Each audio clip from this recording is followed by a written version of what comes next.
Good morning, students. You are watching our online classes on behalf of our JOS Telegraph Training Center, Sirampur Smart Center. And I hope you are also watching our online classes videos through your mobile. तुम लोग जो CPA सितंबर अप्रैल में 2020 का जो batch अभी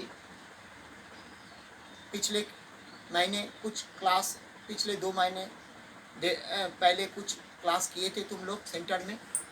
तो उसके बाद जो टैली में जो तुम्हारा CPA और टैली विद GST का जो क्लास है उसमें जो सब्जेक्ट हम नए सब्जेक्ट के ऊपर हम क्लास ले रहे हैं, उसमें हम पिछले क्लास में अकाउंटिंग साइकिल का कुछ डायग्राम दिए थे। उसमें कितने टाइप का अकाउंटिंग साइकिल होता है, कैसे होता है अकाउंटिंग, तो उसमें 6 type step of accounting cycle होता है।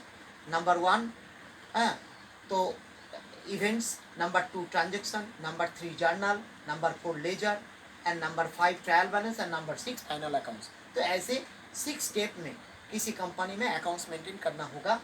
तो उसमें जो 3 नंबर 3 में है था जो जर्नल, उसको और एक वर्ड में हम डे बुक कह सकते हैं।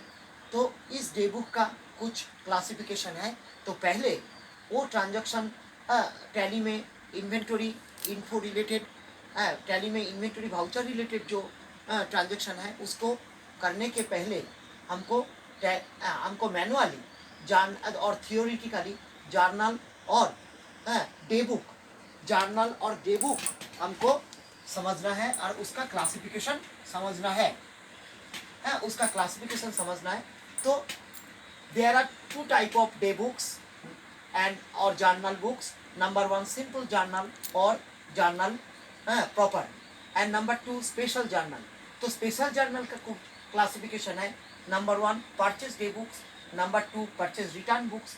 तो हम किसी अगर कैश और क्रेडिट में अगर कुछ हम खरीदने जाएंगे तो हमको किसी कंपनी में वो परचेज डे बुक में हमको एंट्री करना पड़ेगा।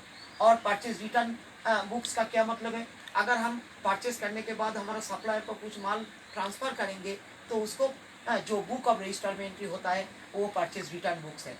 और सेल्स डे बुक्स का मतलब है अगर कैश और क्रेडिट में हम जितने कस्टमर को हम सेल करेंगे उसका जो ट्रांजैक्शन रिकॉर्ड होता है जिस रजिस्टर में उसको सेल रजिस्टर और सेल्स डे बुक्स कहा जाता है। और सेल्स रिटर्न जैसे परचेज रिटर्न है ऐसे ही सेल्स रिटर्न बुक्स है। अगर हमारा कस्टमर कुछ माल हमको वापस दे तो हम जिस बुक्स में हम रिकॉर्ड करना चाहिए उसको सेल्स रिटर्न बुक्स कहते हैं। और बिल्स रिसीवेबल का मतलब क्या है, अगर हमारा कस्टमर से जितना पैसा हमको हमारा आउटस्टैंडिंग है रिसीवेबल है उसको बिल रिसीवेबल में हमारा कस्टमर के नाम पे ट्रांजैक्शन करना पड़ता है। और बिल्स पेएबल क्या है, बिल्स पेएबल है ऐसे ही अगर हम कोई माल सप्लाई दे तो हमारा सप्लायर कितना अमाउंट हमसे मिलेगा तो वो बिल्स पेएबल। और कैश बुक्स को तो पता ही चला है, और पेटी कैश बुक तो हम बोल ही दिए थे, कैश बुक का डेफिनेशन भी हम समझाए थे। बाद में हम किसी और क्लास में हम ये समझाएंगे।